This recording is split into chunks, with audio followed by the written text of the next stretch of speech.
নতুন জিনিস দেখার অনুভূতিটা সম্পূর্ণ আলাদাই হয়। ভ্রমণের বিভিন্ন মাত্রা আছে, কখনো আমরা পাহাড় ভ্রমণ করতে যাই, কখনো আমরা সাগর ভ্রমণ করতে যাই। এখানে প্রায় সমতলের মধ্যে বীরভূমের এই রাঢ় অঞ্চলের মধ্যে বলা যেতে পারে বক্রেশ্বর।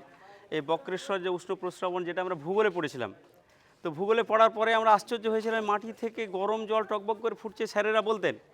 তো সেই বলা কথাগুলো কোথাও যেন একটা আমাদের কল্পনা জগতে নিয়ে যেত। সেই কল্পনা জগৎ থেকে আজকে বাস্তবের জগতে যখন দেখছি, তখন মনে হচ্ছে না, সত্যি পৃথিবীটা বড় বৈচিত্র্যময়। এখানে রীতিমতো জলটা টকবক করে ফুটছে, ফুটন্ত জল এই জায়গাটা সব থেকে বেশি ফুটছে দেখতে পাচ্ছি। তো এই ফুটন্ত জল ভৌম জল, যেটা ভৌগোলিক কারণেই সেটা হয়। তো পৃথিবীর বৈচিত্র্যেরই একটা অন্যতম লক্ষণ হচ্ছে এই ফুটন্ত জল। আচ্ছা, আপনাদের আপনাদের ভ্রমণে আর কি কি প্ল্যান আছে? আমরা আজকে মূলত মামা ভাগ্নে যে পাহাড়, সেটার উদ্দেশ্যে রওনা হয়েছি। তো সেই উদ্দেশ্যে যেতে যেতে বীরভূমের আরও বেশ কিছু দেখার জায়গা, যেটা আমরা পাথর চাপড়ি যে মাজার শরীফ আছে, সেখানে আমরা একবার দেখা করলাম, ওই জায়গাটা একটু ভ্রমণ করে ঘুরে এলাম। আর বক্রেশ্বর, এটাও আমরা দেখলাম।